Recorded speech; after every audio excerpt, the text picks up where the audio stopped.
కక్ష సాధింపు చర్యలు తమ విధానం కాదని మచిలీపట్నం పార్లమెంట్ సభ్యులు వల్లభనేని బాలశౌరి అన్నారు. ఎక్కడ దాడులు దౌర్జన్యాలకు దిగవద్దని జన సైనికులకు సూచించారు. గత ప్రభుత్వంలో జన సైనికులను ఇబ్బందికి గురి చేసిన వారిపై చట్ట ప్రకారం చర్యలు తీసుకుంటామన్నారు. జనసేన పార్టీ నుంచి పోటీ చేసి విజయం సాధించిన తరువాత తొలిసారి మచిలీపట్నం వచ్చిన ఆయన స్థానిక ఆర్ఎండ్బీ అతిథి గృహంలో మీడియాతో మాట్లాడారు.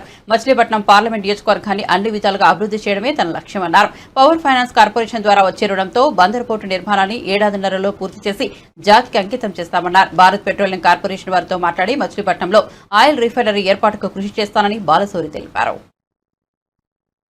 సైనికులందరికీ కూడా నేను ఒక విజ్ఞప్తి చేస్తా ఉన్నాను. మన పద్ధతి వేరు, మన వ్యవహార శైలి వేరు. ఎక్కడ అనవసరంగా దౌర్జన్యాలు మీరు చేయొద్దు, దాడులు చేయొద్దు. వాళ్ళు చేసినటువంటి తప్పులు ఏదైతే ఉన్నాయో చట్టపరంగా ఆ డిపార్ట్మెంట్లు చర్యలు తీసుకుంటారు. ఎవరు కూడా చట్టాన్ని చేతిలో తీసుకోవద్దని చెప్పేసి నేను మనవి చేస్తా ఉన్నాను. వాళ్ళు చేసినటువంటి అరాచకాలు మనం చేయొద్దు. పవన్ కళ్యాణ్ గారు కూడా ఈ విషయం గురించి స్పష్టంగా చెప్పారు. మనం ఒక క్రమశిక్షణ కలిగినటువంటి జన సైనికులుగా, కార్యకర్తలుగా మనం ప్రవర్తించాలనేటువంటిది ప్రతి ఒక్క జన సైనికుడిని నేను కోరుతా ఉన్నాను. అందరం కాన్సన్ట్రేట్ చేయాల్సింది అభివృద్ధి మీద. అదే రకంగా ప్రజలకు ఉన్నటువంటి సమస్యలు, ప్రధానమైనటువంటి సమస్యల మీద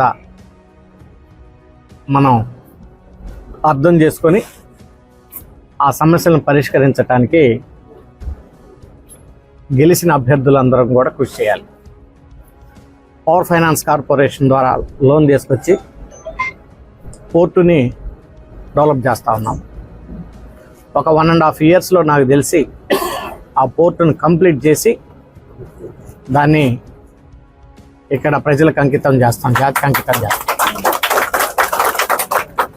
ఆ పోర్టు పక్కన ఉన్నటువంటిది దాదాపు 4-5 వేల ఎకరాల ల్యాండ్లో ఒక మంచి ఇండస్ట్రియల్ హబ్గా తయారు చేసి అనేక మందికి ఉపాధి అవకాశాలు కలిగే విధంగా ఒక చక్కటి ప్లాన్ తోటి నేను కృషి చేస్తాను. ఈరోజు ఎక్కడ ఒక న్యూస్ చూశాను. భారత పెట్రోలియం కార్పొరేషన్ వాళ్ళు ఈ రాష్ట్రంలో దాదాపు ఒక 3-4 రిఫైనరీస్ పెడదామని చెప్పేసి ఎక్కడ ఒక న్యూస్ చూశాను.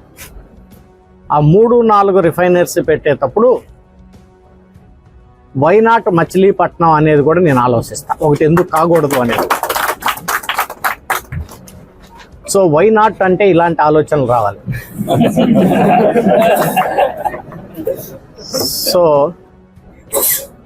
అర్థం లేనటువంటి ఆలోచనలతోటి, ఊరికే పిచ్చి మాటలతోటి టైం గడపటం కంటే రిఫైనరీ, ఇండస్ట్రియల్ హబ్ ప్రజలకి